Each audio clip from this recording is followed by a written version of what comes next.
بيردم جزء من الجوره المحفوره، بيحط النخله كده بنميلها يا محمد بقى بحري غربي عشان اتجاه الريح.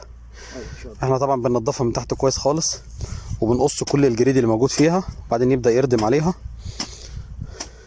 وبعد الردم طبعا لازم ايه يضغط عليها كده من كل جانب برجليه عشان مفيش اي هواء يبقى في التربه خالص.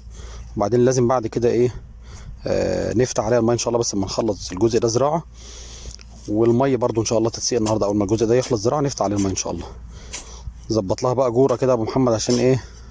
عشان النخله تدعي لك.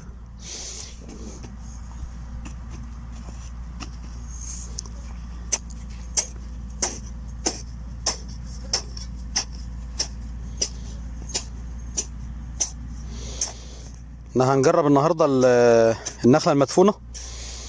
هنجرب النخله المدفونه. لا اخر واحده، هي دي اخر واحده.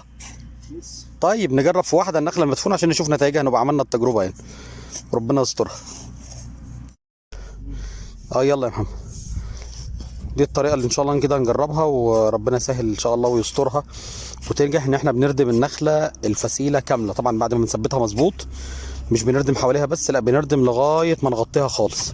بقيه الفسايل بنخلص ونغطيها زي بشكاره كده او الكيب يعني زي ما تحب، بس احنا بنفضل الشكاير افضل. ودي نصيحه من واحد جارنا هنا حبيبنا يعني، اسمه احمد حلمي يا جماعه عشان ما يقولش انت ما قلتش اسمي. مش هو صاحب الفكره يا محمد؟ يبقى لازم نقول اسمه. هو جرب الراجل ونسب النجاح عنده ما شاء الله ممتازه يعني، فاحنا يعني هنطبق يعني التجربه بتاعته، وفي نفس الوقت هنجرب ايه كام فسيله كده بالطريقه الجميله دي بتاعت صديق كده من السعوديه كان بلغنا بيها، انهم بيردموا على الفسيله بشكل كامل، وبعدين كل اللي بيعملوه بيروها بس وبيسيبوها لغايه ما تجدد من فوق الايه، من فوق الرمل يعني. مش بيغطوها بكيب ولا شوال ولا حاجه، لا بيغطوها بالايه بالتربه نفسها، تغطيه كامله كده زي ما حضراتكم شايفين. ده شكل الفسيله كده بعد ما اتزرعت واتغطت الشكاره اهي. بسم الله الرحمن الرحيم. بس بنحط الشكاره عليها نغطيها خالص طبعا. بسم الله. الشكاره دي بتتربط من تحت بدل الكيب الحقيقه. ان شاء الله ده بيجيب نتائج كويسه خالص.